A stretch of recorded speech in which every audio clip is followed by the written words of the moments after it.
Hello everyone, and welcome to the official announcement of another tournament for Wargame Red Dragon, the Knights and Squires tournament, which is hosted on my own Discord, which is linked in the video description, and will be hosting the individual signups. It's a 2v2 tournament, but signups are individual. I'm also really happy, I want to say this right off the bat, I've had some very generous donations that have given us prize support. So the first place team will be receiving $50 apiece, the second place team $30 apiece, the third place team $10 apiece, and of course if there is more interest in providing prize support for the tournament, those numbers can always change, hopefully in a positive direction over time, but that's the existing support we have right now. Now, I'll show you the tournament rules in just a second here, and I've got this nice game going in the background just in case people want to watch something too, but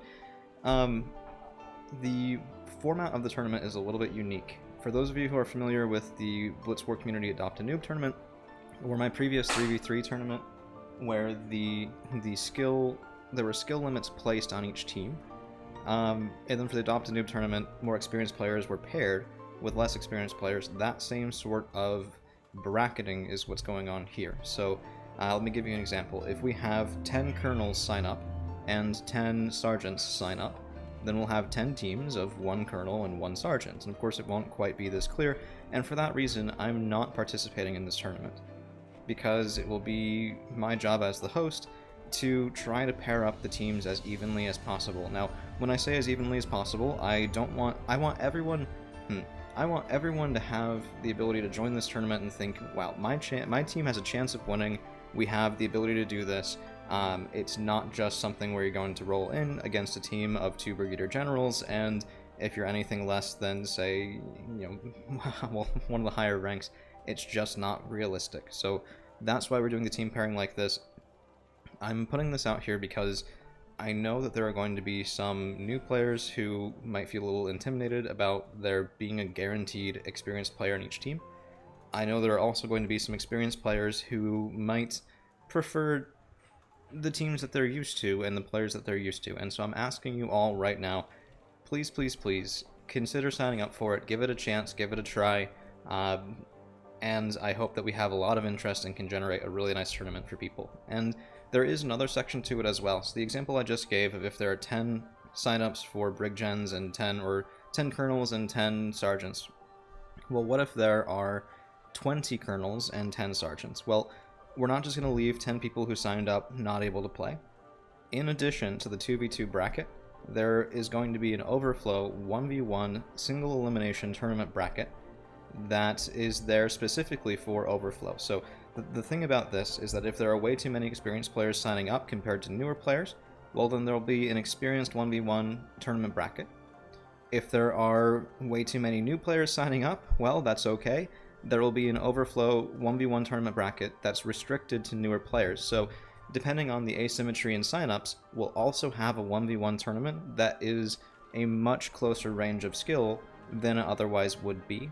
So in this way, people can still get that competitive tournament experience without maybe feeling overwhelmed by the gap in rank, the gap in skill, everything like that. So I hope you guys think this sounds really nice. By the way, people who do sign up, and there are 2 additional roles on my Discord, Knights and Squires. Knights are for the more experienced players, Squires are for the less experienced players. And after your individual sign up, you'll be assigned one of these roles. It will help determine who's who and help with team creation. Now, if you want to contest which one you're given, I'm all ears. It's going to be based off of rank and experience. I say and experience for a reason.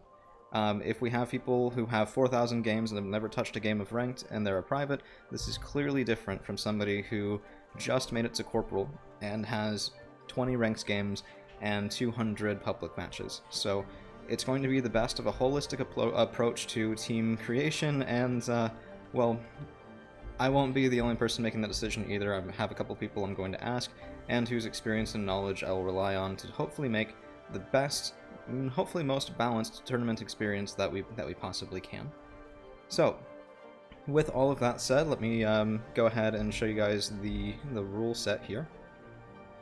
So this is the rule set, and we have first just signups, how that's done. On my Discord there is a channel called Tournaments, and that is where signups are done exclusively Every player signing up must send in a screenshot of their player stats. So inside of Wargame, you go to Profile, Stats, and you give me a screenshot of that, just number of games played, number of ranked games played, ranked, etc., etc. And you can send that on the tournament's channel with your sign up, or that you can DM to me in case you don't want to be sharing it with everybody, which I perfectly understand. Now, signups are open from today through the end of Friday, December 8th, 2023. And again, signups are individual, teams are being assigned after signups close. Based on player skill, players will be assigned either the role of Knight or Squire, with each team consisting of 1 Knight and 1 Squire. Now, as I said previously, the tournament format, teams will be assigned. The tournament format is best of 3 single elimination, 2v2, brackets, and if there are extra Knights or Squire signups, a 1v1. Ooh, I should add in the 2v2. And our 2v2. Okay. I think it's detailed down here in match rules, that's why I wasn't up there earlier. Here's the prize money support. I do want to say right now there's no prize money for a 1v1 overflow single elimination bracket because I don't know if we'll have one yet.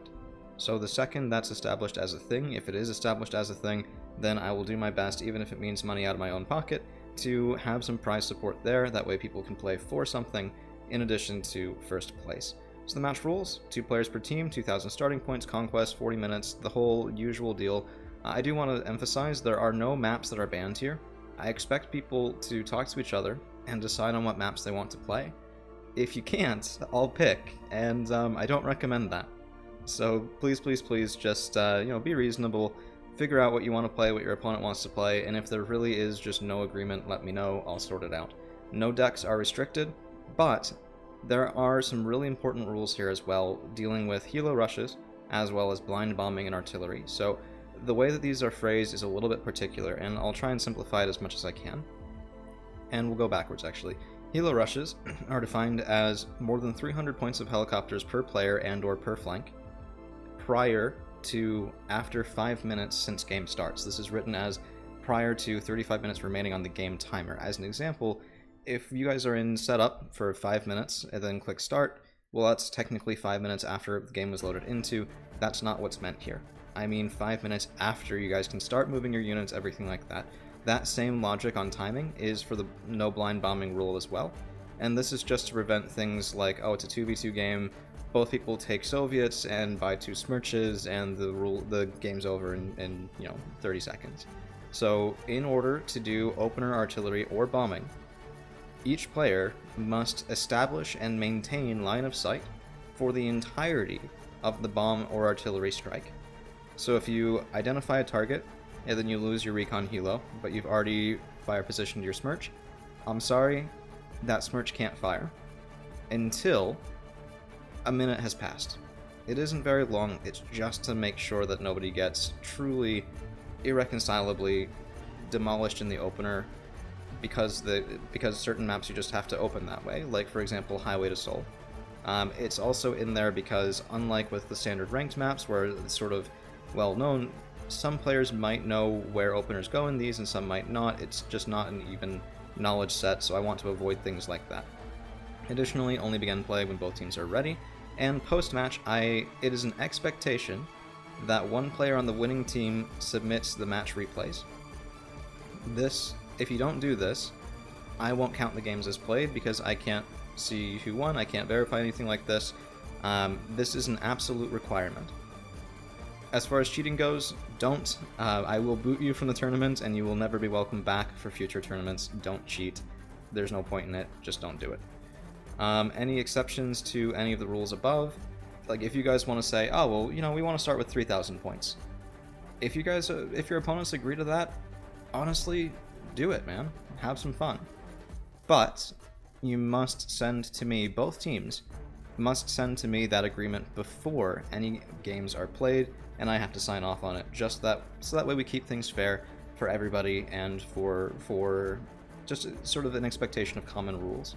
Obviously, this isn't enforceable, but I'll do my best. It's not legally binding, but I think we can have a good time without some sort of notarized document there. And then here's the Discord link that you'll see in the description as well. Alright, and that's all we've got for you guys today, so please check out the Discord link. I hope to see a lot of you guys signing up. Let's have a big, fun tournament with as many players as we can, and, well, If it goes well, we'll have another tournament hopefully in maybe 6 months or so. Alright, catch you guys around.